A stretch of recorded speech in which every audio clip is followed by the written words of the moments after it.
في عام 2150 اتعرض كوكب الأرض لغزو فضائي من حشرات فضائية، وتم إنشاء اتحاد الدفاع عن الأرض علشان يحمي الكوكب.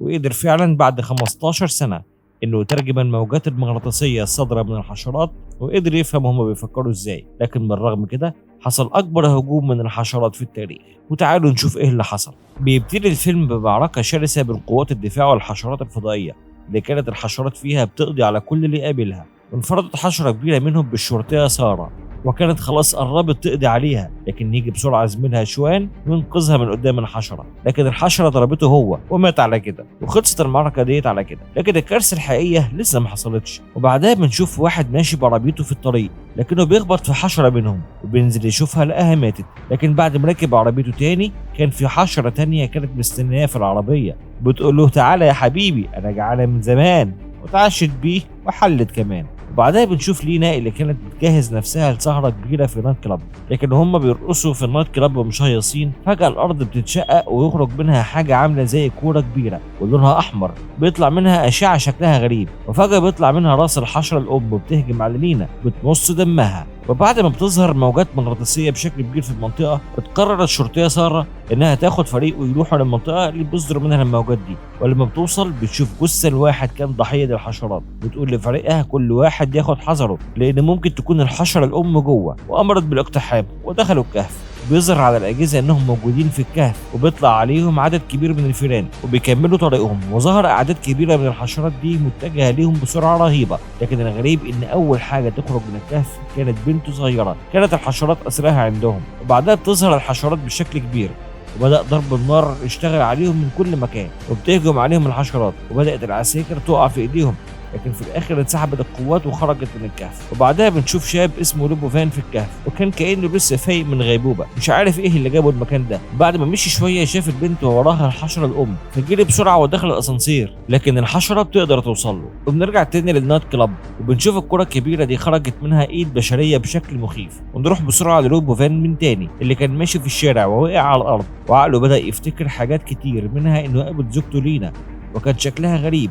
وهنا بنعرف ان الحشره الام بعد ما مص الدم لينا خلتها اسيره او عبده ليها، وبتقول له انت هتبقى عبد ليا، وان هو ده مصيرك، ومص الدم هو كمان. وبعد كده بيقبض عليه فريق الامن، بنشوف حروق دمويه في رقبته كتيره جدا، وخدوه على مبنى ومعمل الامن. وبعد ما كشفوا عليه وكان متكتف على السرير، فجاه جات له رعشه عصبيه جامده وتحولت عليه للون الابيض، وبينده على لينا. وبنعرف هنا ان سم الحشرات لسه في جسمه ومطلعش منه. لكن الدكتور بيقول انه بعد ما راجع بصمه الدي ان ايه بتاعته، اكتشف انه ابن الكابتن لو، والكابتن لو ده كان ليه فضل كبير جدا على الشرطيه ساره، لانه انقذها من الموت وهي صغيره بعد هجوم الحشرات عليهم، وانه ركب ابنه وباقي الاطفال اللي معاه العربيه علشان ينقذهم، وقدم نفسه ضحيه للحشرات دي واتجمعت عليه وكلته. فطبعا هي كانت شايله له الجميل ده، وانها ما كانتش تتوقع ان بعد السنين دي كلها تقابل ابنه لوبوفان. وبعدها ساره وهي بتتدرب كانت حاسه بوجود حبيبها تشيشوان معاها في التدريب، وكانت حزينه جدا على فراقه. وبعدها بنشوف انهيار الخلايا في جسم الطفله اللي لقوها في الكهف بسرعه، وان عروقها ظهرت بشكل جامد، وعينيها بقى لونها ابيض.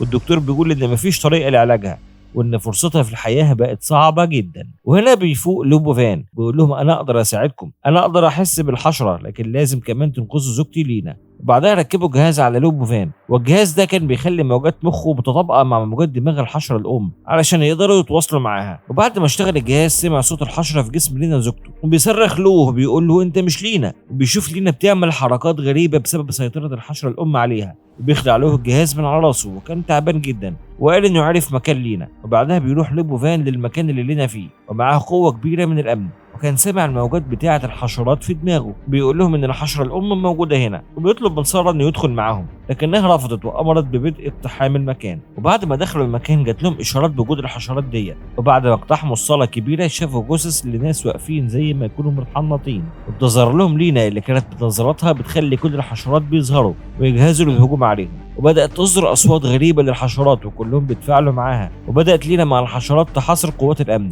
اللي بداوا هم كمان في التراجع، وبدا الهجوم من الحشرات على قوات الامن. ولوبوفان كان واقف بره وبيحس بحاجه مش طبيعيه بتحصل في المكان، فبيضرب العسكري اللي معاه وبيدخل المبنى اللي كانت القوات بتضرب نار على الحشرات في كل مكان لحد ما دخلوا الاسانسير، لكن الحشرات بتهاجمهم برضه فوق الاسانسير. لكن بسرعه لوبوفان بيتدخل وينزل على الاسانسير ويضرب الحشرات وينقذ قوات الامن ويخرجهم بره. وهنا بنشوف ان ايد لوبوفان اتحولت وبقت زي المخالب، زي ايد الحشرات بالظبط، وراح علشان يقابل لينا ويقنعها انها ترجع معاه، لكنها بتضربه على وشه وتقول له انت المفروض تشكرني.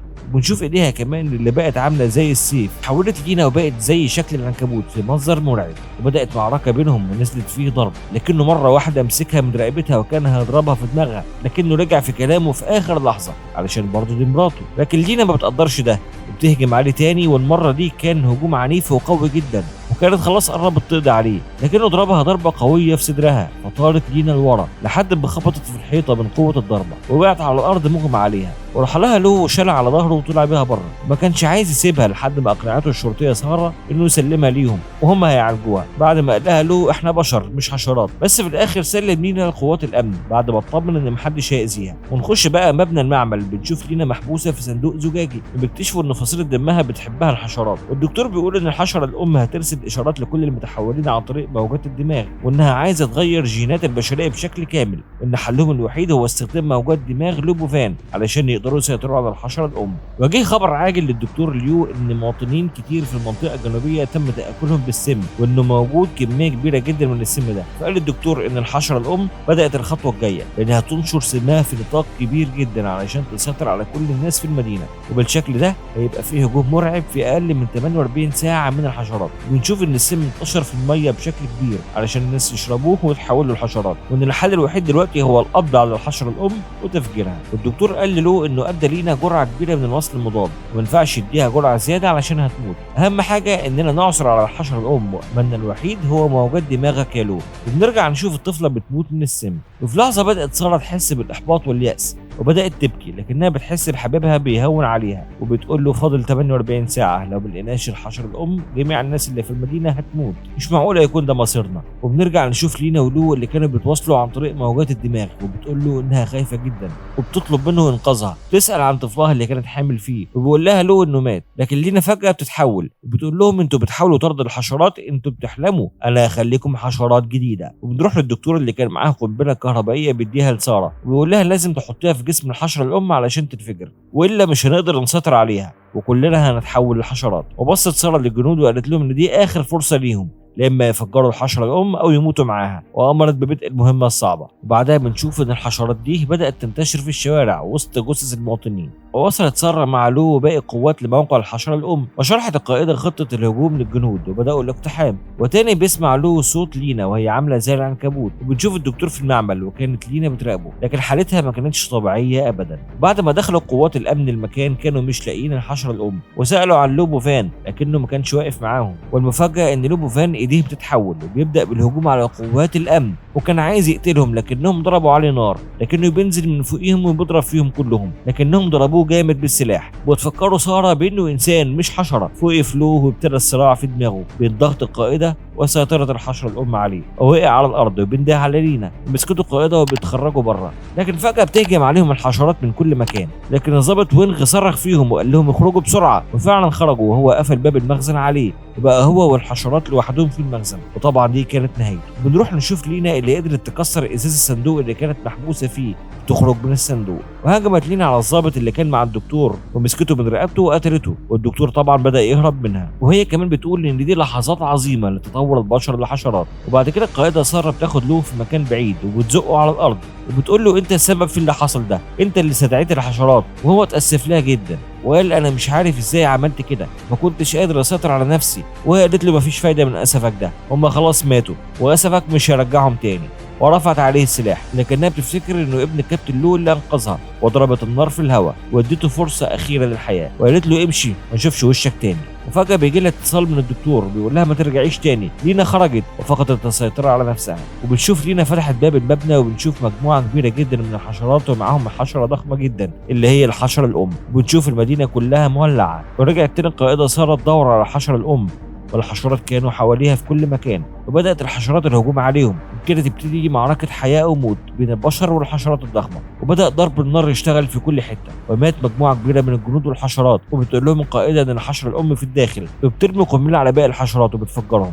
وتكمل القائدة طريقها لحد ما بيظهر قدامها مجموعة من الحشرات وفي ظهرهم الحشرة الأم، وبدأ ضرب النار والهجوم المتبادل من الحشرات والبشر، وكان في مجموعة كبيرة جدا من الحشرات موجودة في المكان، وبتمشي الحشرة الأم من المكان، لكن القائدة سارة بتجري وراها وبرضه كانت حاسة بوجود حبيبها معاها، وبيظهر له مرة تانية مرة واحدة بيعرف كل اللي حصل وكان واقف وسط الحشرات، وراحت القائدة للحشرة الأم، لكن مرة واحدة بتظهر لها لينا وبتضربها وبتطير القائدة بعيد، وبتقول لها الحشرة أنا ما كنتش أتوقع إن أشوفك تاني، وانك كنت لازم تموتي من 5 سنين، لكن كان في راجل كان مستعد يموت علشانك انقذك من الموت. ونشوف الحشره بتضحك جامد، ولما شفت كده سبتك تعيشي علشان تفتكريني في كل حياتي، وقالت لها انتوا من بشر قمامه في العالم ده، لكن فجاه الحشره بتطلع لسانها وبتقتل لينا، بتقول لها انت برضو بقيتي مالكيش لازمه، وانت فشلتي في تطور الحشره، مش هينفع تكوني سكني من جديد الا في حاله واحده، انك تكوني طعامي. وفعلا الحشره كلتها، وبتمسك القائده القنبله اللي معاها، لكن فجاه بيهجم عليها لو يقول لها انا مش عايز اكون زيهم، هاتي القنبله اللي معاكي خليني انقذ حياه البشريه. وخد القنبله منها وطار على وش الحشره ورمى القنبله ببقها، وانفجرت القنبله داخل جسم الحشره، وده اللي ادى لانفجار كبير في المدينه، وانتهت الحشره الام على كده. بعدها بتحلم القائده بحبيبها وانه بيلبسها خاتم الزواج، وبكده يبقى انتهى عصر الحشرات وتم ازاله السموم من الميه، لكن الجديد اننا بنشوف الدكتور بيحقن نفسه بسم الحشره الام، والظاهر كده ان عصر الحشرات هيرجع تاني من جديد، والحرب ما زالت مستمره. وبكده يكون خلص فيلمنا النهارده.